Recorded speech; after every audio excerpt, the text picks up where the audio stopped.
The Spreadsheet Compare tool comes pre-bundled with professional versions of Office 365, Office 2016, and the later. Click Compare Files and select the two spreadsheets to be compared.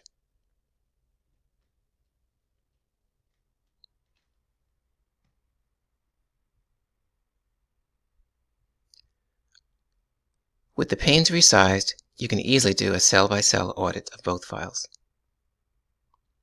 With the interactive key at the bottom, you can select what content you want highlighted for review.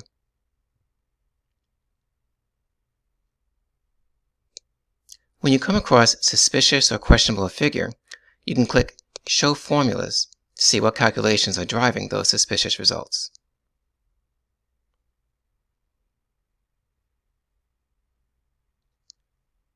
Spreadsheet Compare has no editing capability, so if an error or typo is found, you'll need to open the files in Excel to correct them.